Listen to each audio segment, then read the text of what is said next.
Good morning, students. In the last class, we have completed the lesson Swami is expelled from school.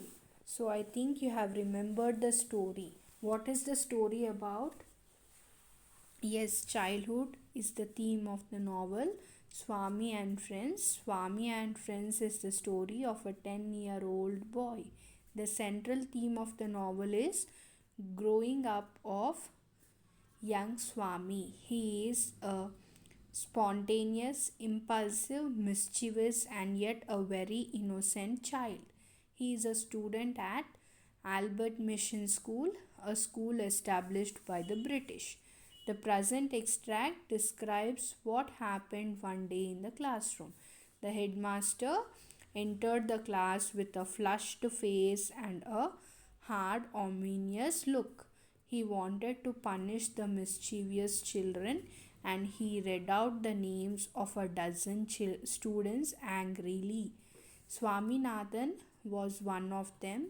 The headmaster gave them a lecture to correct their misbehavior. He asked them whether they were not ashamed of what they had done the day before. He insisted on explanations from those who were absent yesterday. He made the students stand on the desks. The students told lies to escape from the headmaster's anger.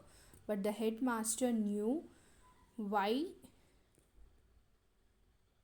they did not come to school yesterday. So he scolded them and gave them blows with a cane. Swami was watching the scene from behind. When he was watching the scene, he saw Rajam, his friend and classmate with pink ears. This means Rajam was angry with Swami because of some reason. Swami understood that Rajam was angry with him. Swami's turn came. Things of Rajam's anger with him. He was incapable to speak, so he was deaf to the headmaster's question to him. When the headmaster gave a rap on Swami's body, he came to the real world. The headmaster asked Swami why he had not come to school the day before. Swaminathan tried to protest by saying that he had never been absent, but the attendance register was there. So he gave some disjointed explanations for his absence. The headmaster was not satisfied with Swami's explanations and brought the cane sharply down on Swami's right shoulder. Swami kept staring at the headmaster with tearful eyes, massaging with his left hand the spot where the cane was laid. The headmaster warned him that he would kill him if he did not give the right answer. The headmaster turned a boy and asked him to call the peon. On hearing this, Swami thought that the headmaster was going to ask the peon to beat him. Swami thought of beating everybody dead if the peon beat him. The peon came. The headmaster asked the peon to tell him what he knew about the rascal on the desk. The peon said that he saw Swami break the pans of the ventilators in the headmaster's room. Swami had no chance of escaping and stood staring foolishly. The headmaster gave another whack on Swami's back. He beat Swami with a cane severely. When Swami asked the headmaster to stop beating, the headmaster brought down the cane 4 times again. He asked Swami to keep standing on the desk till he announced his dismissal. The blows pained Swami very much. He could not bear the pain. He got a sudden flood of courage out of his desperation. He restrained the tears that were threatening to rush out. He jumped down, grasped his books, and rushed out, muttering that he did not care for his dirty school. So this was the story which we have completed in our last class. So today we are moving to the glossary and comprehension part of the lesson. So first we will see glossary. Flushed means red and hot. Ominous, suggesting that something bad is going to happen. Eminence, the quality of being highly accomplished and respected. Flog, beat with a stick as a punishment. Ascertain, find out. Perspiration, sweat. Knuckles, a part of a finger at a joint where the bone is near the surface. Rap, severe blow with a cane. Gall, jail, discreet, tactful, careful in saying something. Distress, extreme pain. Trash, beat repeatedly and violently with a stick. Whack, the act of hitting vigorously. Brigand, a member of a gang of bandits or thieves. Desperation, anxiety, worry. Restrain, keep under control. Grasp, seize and hold firmly. So these are the glossary, and if you see comprehension in that Roman number 2, here are some utterances from the story. Complete the table. So here they have given the table. So I have already done it for you. If you don't have sufficient space in your textbook, you write them in your notes. So see the first one. In the table you see serial number, sentence spoken by the characters, who said to whom, what is shown about the speaker. So see the first one. Are you not ashamed of coming and sitting there after what you did yesterday? So this sentence was said by whom? The headmaster said to the children. And what it shows about the speaker? It shows his authority and anger. So the first one what you will be writing is the headmaster said to the children, and the other is it shows his authority and anger. See the second. Now say what you know about the rascal on the desk. So who said to whom? The headmaster said to the peon, isn't it? So what is about the speaker? It shows his authority and anger. In this case also it shows his authority and anger. So the second one will be the headmaster said to the peon, and the other is it shows his authority and anger. Third, didn't I see you break the pans? So who is telling to whom? The peon said to Swaminathan. So what it shows about the speaker? It shows his obedience to the headmaster and his authority on Swami. So third what you will be writing is the peon said to Swaminathan, and the other one is it shows his obedience to the headmaster and his authority on Swami. Fourth one, don't beat me, sir, it pains. So who has said this? Swaminathan said to the headmaster. So what it shows about Swaminathan? It shows his innocence and mischievousness, isn't it? So what you will be writing fourth? Swaminathan said to the headmaster, and the other is it shows his innocence and mischievousness. So the fifth, keep standing here on this desk staring like an idiot till I announce your dismissal. So who is telling to whom?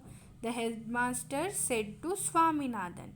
So what it shows about the speaker? It shows his authority and anger. So fifth one you will be writing the headmaster said to Swaminathan, and other one is it shows his authority and anger. Sixth, I don't care for your dirty school. So who is telling to whom? Swaminathan said to the headmaster, isn't it? Swaminathan said to the headmaster, and his what did it means? What is the what it shows about the speaker is it shows his innocence and mischievousness, isn't it? So the sixth one you will be writing Swaminathan said to the headmaster, and the other you have to write it shows his innocence and mischievousness. So that is about the table. And if you move to the Roman number 3, work in pairs, give reasons for Swami's decision to leave the school. So here I have already done it for you. If you have space in your text, you write it there, or else you write in your notes. So what are the reasons for Swami to leave the school? Yes, first one is Swami was proved to be a mischievous boy, isn't it? So the first one is Swami was proved to be a mischievous boy.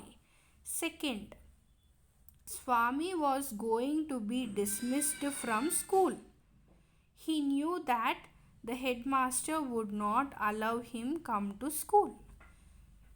So why he had done like that means why they are asking us the reasons why Swami's decision, why Swami has decided to leave the school. So first one is he has proved to be a mischievous boy, and the second one is Swami was going to be dismissed from the school because he knew that the headmaster would not allow him come to the school. So second you have to write is Swami was going to be dismissed from the school. He knew that the headmaster would not allow him come to school. And the third reason why he want to leave the school is Swami could not bear the severe beating of the headmaster. So other reason is, third one is Swami could not bear the severe beating of the headmaster. So these are the three reasons why Swami want to leave the school. Now see the vocabulary. Pick out words from the story which are synonyms for the following words and use them in your own sentences. So they are asking us, they have given a table here. Word, synonym. So here they have given only words. So I have already written synonyms for you. So what they are telling is they are asking us to find the synonyms of the words, and using those synonyms they are asking you to frame your own sentences. So what you do is I have already given the synonyms. So you use those words and frame your own sentences and write them in your notes and you send me. Okay. See first what the synonyms are. Beat means flog, thrash, whack, rap. So these are the different types of synonyms of the word beat. Beat means flog or thrash or whack or rap. So second is angry means flushed or furious. Third, rascal means idiot or loafer. Humiliation means insult. So what you do is you use these words flog, thrash, whack, rap, flushed, furious, idiot, loafer, insult. So you use these words and frame your own sentences using them, and you write them neatly in your notes and you have to send me. See the Roman number 2. Look at the following phrasal verbs taken from the text. First one is keep away. Second, look around. Third, look at. Fourth, bring down. Fifth, cut off. These phrases are verbs followed by prepositions and adverbial particles. So you may understand that they are phrasal verbs. You will notice that the following phrasal verbs, keep away, bring down, and cut off, can be split as shown below. So, what they are saying is the above 5 words are phrasal verbs which are followed by prepositions and adverbial particles. So, what they are saying is the words keep away, bring down, and cut off, these three can be split. Means they are telling that these words we can split and write. So, for example, they have given here keep the files away. So, what they have splitted? They have splitted the word keep away and they have written keep the files away. Second is bring the patient down. We are splitting the word bring down as bring the patient down. And the third is cut it off. We have split the word cut off to cut it off. So the other two phrasal verbs cannot be split. So use the following phrasal verbs in your own sentences and decide whether you can split them as shown in the above examples. So here they are asking us to use the phrasal verbs which are given and they are asking us to frame our own sentences and decide whether they can be split or not. So here I have already done it for you. So I want you to write them neatly in your textbook if the space is sufficient, or else you write it in your notes. So see the first one, look up. So here see the sentence of your own. So what I have written, she tried to look it up in the dictionary. So in the first sentence we have breaked the phrasal verb, isn't it? We have cut the phrasal verb. She tried to look it up in the dictionary. Whereas in the second sentence, after a long time, the situation begins to look up. So here we can split the word look up, isn't it? So you write the first one. She tried to look it up in the dictionary. This is the first sentence. And the second is after a long time the situation begins to look up. So here we can split the given phrasal verb. See the second one, bring out. Bring out means they are bringing out their school magazine. So the first sentence is they are bringing out their school magazine. And the second sentence is he is not very confident and he needs friend to bring him out. He is not very confident and he needs friend to bring him out. So again here we can split the given phrasal verb bring out, isn't it? See the third, throughout. They will, first sentence, they will throw you out if you don't behave yourself. Here again we have split the sentence, isn't it? We have split the word throughout. They will throw you out if you don't behave yourself. The agitations throughout all your plans. So here we can split the phrasal verb throughout, isn't it? Look out. The first sentence, when in crowded places one must look out for pickpockets. When in crowded places one must look out for pickpockets. And the second is she looked out for you at the office. She looked out for you at the office. So can we split the phrasal verb here? No, isn't it? We cannot split the phrasal verb look out here. So I think you have understood till here, and we'll be completing the remaining part of the lesson in the next session. Thank you. Have a good day.